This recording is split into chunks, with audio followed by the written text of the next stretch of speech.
Hello. I wasn't sure what to do this week, but because my goal is to learn as I research these stories, I decided, in the spirit of spooky season, to look into a cryptozoological creature that I didn't know much about.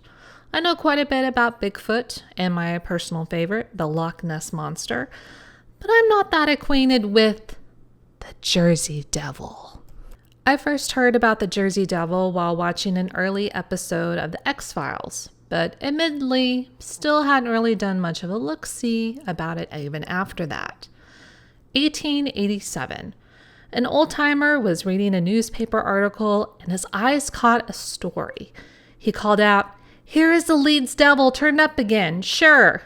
What did the newspaper he was reading say to elicit that reaction? Quote, "Something new in the bird line was seen by F.B. Phelps of Mulberry, South Carolina. It has the head of an owl with tremendous black eyes.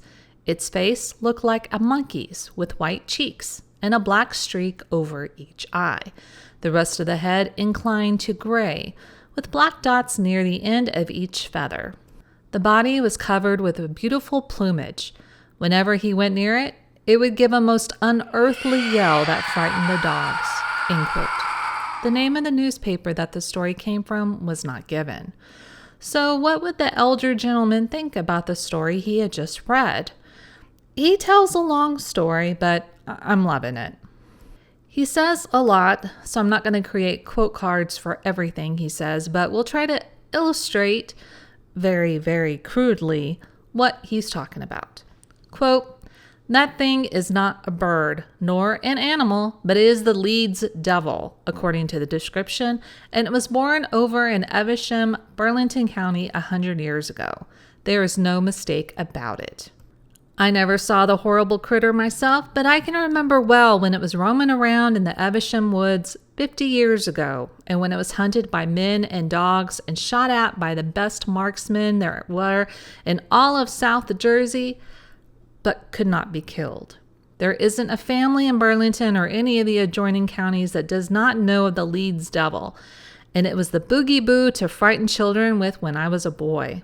Ooh, like La Llorona. I have been frightened out of many a piece of boyish mischief myself by being reminded of the dreaded creature, and I believe it comes in handy to this day for the same purpose in some parts of Burlington County. But it hasn't been seen or heard in these parts for at least 50 years, and it was long ago thought to have met death in some unknown manner. And to think that the frightful thing is still living! This'll make a sensation over in Burlington. I can tell you, and people will begin to lay awake nights again, expecting to hear the unearthly yell once more that made the blood of past generations run cold. Where did the Leeds Devil come from? I can only tell you the story as it has been handed down for nearly a century in Burlington County. You may not believe it, but you will have to walk a good ways in that region before you find anyone who doubts it." End quote. So pause if you need a bathroom break, get you some snacks, settle back. All my great-grandfathers passed away before I was born, but I'm picturing this unnamed man as a kind of great times whatever grandpa sitting in a rocking chair on a front porch, whittling a piece of wood into a toothpick and leaning over in his chair to the seated kids because he's got a serious story. Quote, "Just after the Revolutionary War, a young man named Leeds, who lived in Evesham and was well known in all that part of the country, married a respectable but harum-scarum girl who was the life of all the corn huskings, paring bees, dances, and rustic merrymakings generally of that day.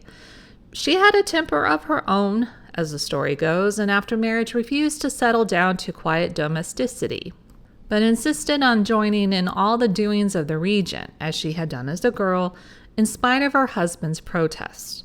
When she found that she was to be a mother, she became absolutely wicked in her complaints and regrets over having married and led her husband a terrible life. The night before she became a mother, she was particularly violent. The granddaughter of the woman who was Mrs. Leeds' nurse is still living in Burlington County, and she says that what I am going to tell you has been handed down in the family straight and without a change or addition.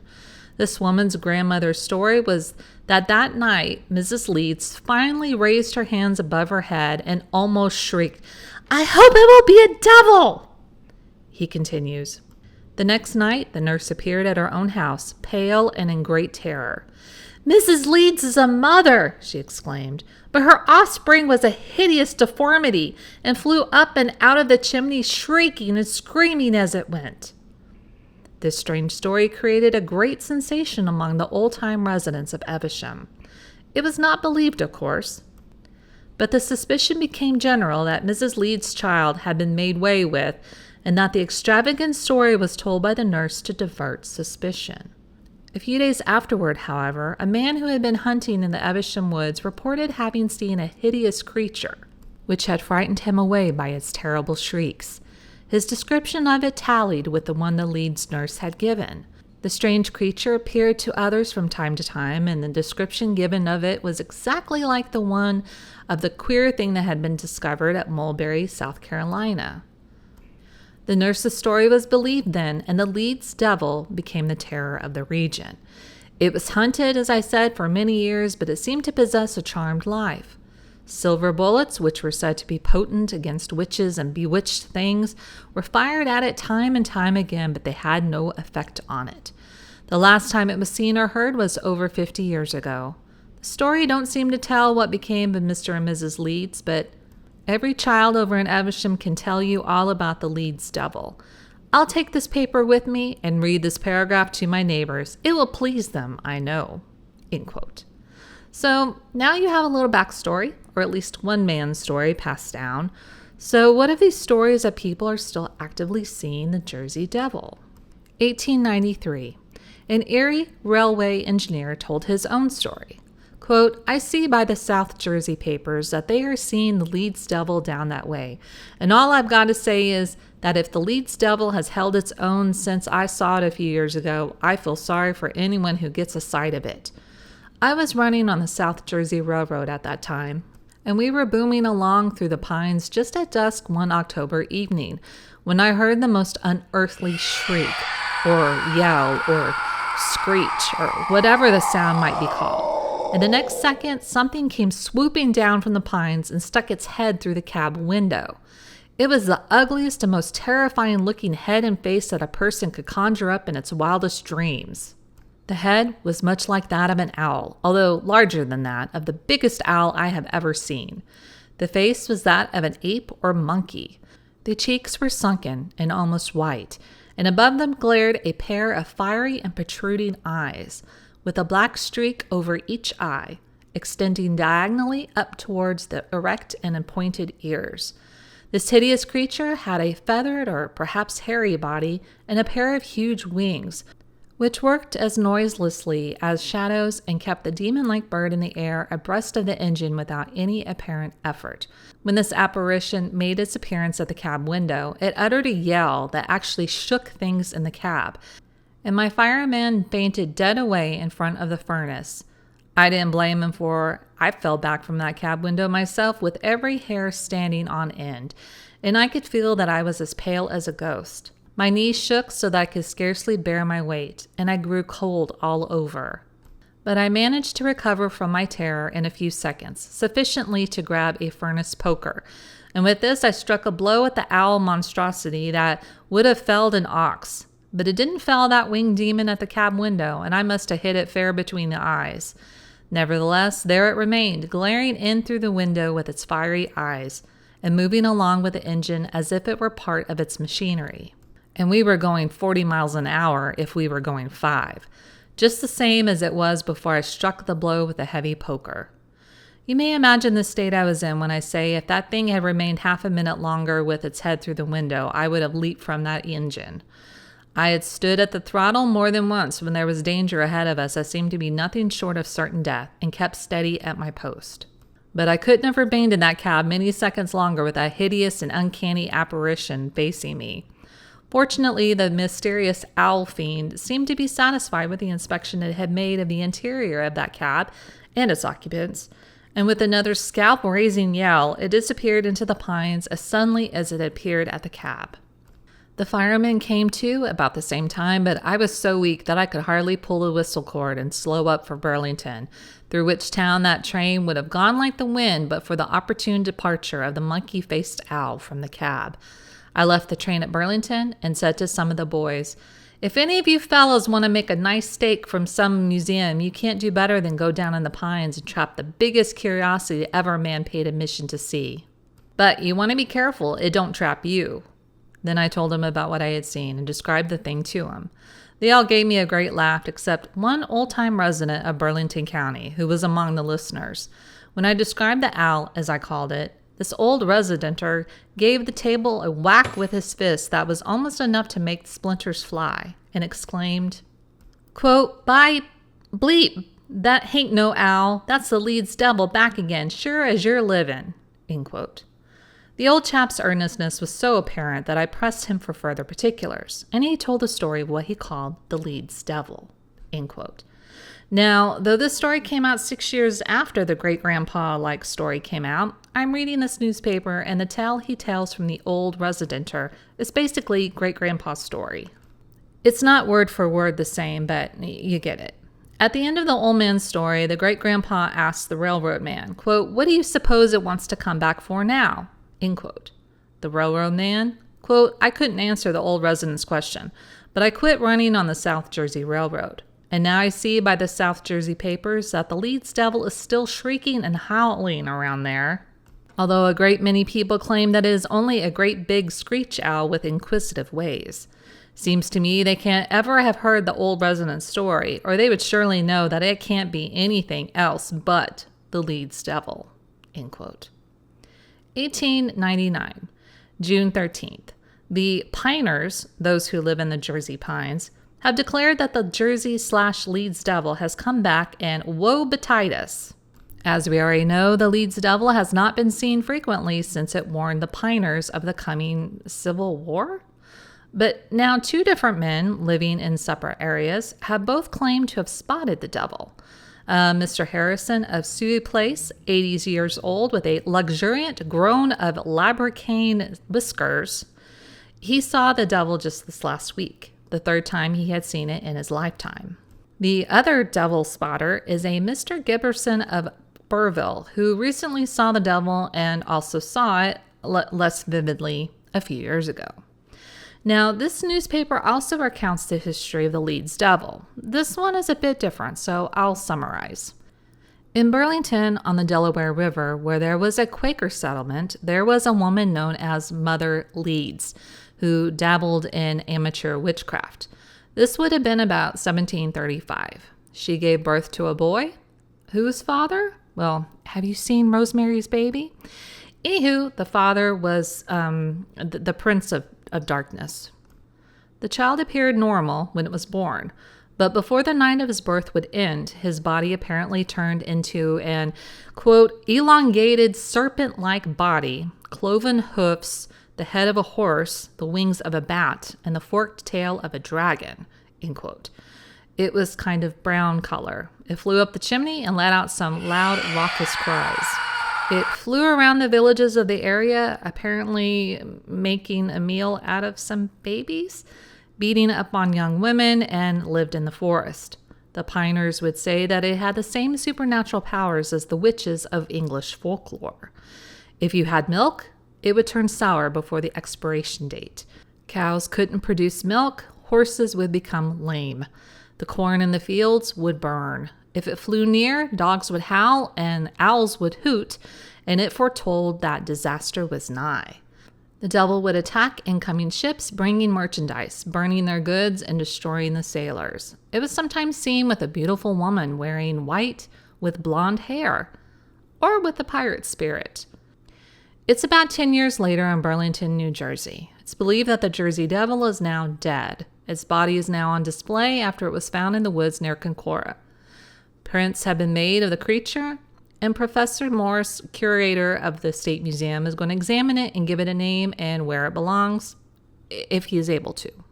The body is 20 inches long and thin. Spine extends a further 6 inches behind the hind legs, like a kangaroo tail, which then ends with 9 inches of fur, like a squirrel. The legs are 15 inches long with 4 joints. The feet are broad and flat with a distinct heel. 2.5 inches long and over an inch broad. Solid, so I'm assuming no toes. The mouth has sharp teeth 3/4 of an inch long, lance-like ears, and whiskers 4 inches long. 1911. The Jersey Devil is back. Oh my word, everyone is hiding in their homes and running for the hills. Wait, that doesn't make sense. Actually, nothing makes sense because this Jersey Devil is in captivity in an aquarium in Philadelphia. Huh? Yeah, you sound like some of the area scientists that have taken a peek. This fearsome Jersey Devil is 2 inches long with a head like a horse and a tail like a tadpole. On each side of its head are 3 horns. It has 4 legs, each with 5 nails. The toes are like fingers. The one that is thumb-like is separated from the other 4. It's of a drab color with dark speckles. The stomach is gold yellow. The goldfish dealer didn't notice him until he was cleaning out his aquarium and found the critter sitting on its haunches and staring at him. He has tried to feed it flies. It doesn't care for them, so he's testing out his appetite with some of his goldfish. It also hasn't yowled and screeched yet, but they're speculating that it may be because it's still young. 1929, and we got a posse in effect. Woodbury Heights, a very small community, at least at this point in time, has an armed posse of men roaming the countryside due to the violent death of 3 hogs and the tale of 2 school children.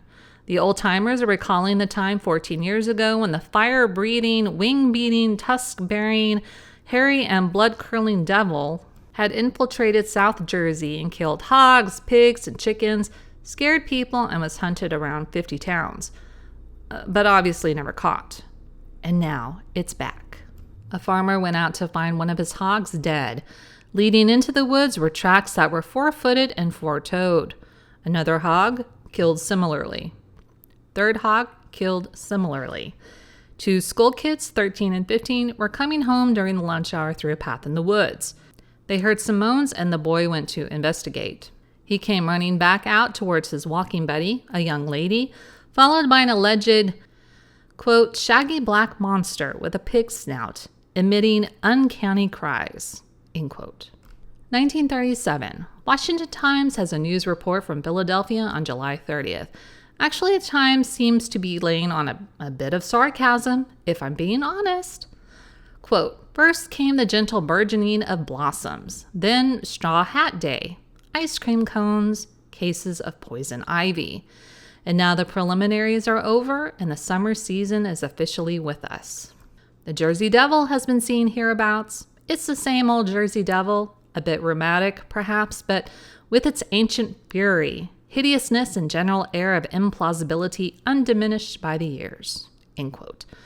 Apparently, it's a 1937 model of the devil, quote, longer and more pointed. The powerful shoulders are sloped rearward to decrease wind resistance. It has adopted an improved type of knee action, end quote. It's still got its bright red eyes, but is it wearing bifocals now? Has dirty matted hair that's about 5 inches long. In one leap, it can clear 20 feet of ground, quote, and it still goes woo all night long for some reason known only to itself, end quote. So this particular sighting was made by a couple and another friend while driving. Quote, it leaped right across the road in front of my car, end quote, said the husband. His wife, quote, it looked at us with its red eyes, end quote. Their companion, quote, it was awful, end quote. About 20 farmers got up in the middle of the night and went on their annual Jersey Devil hunt with guns and clubs going through the swamp because that's apparently where the devil dwells. So for those that live up in those neck of the woods, does the Jersey Devil still live?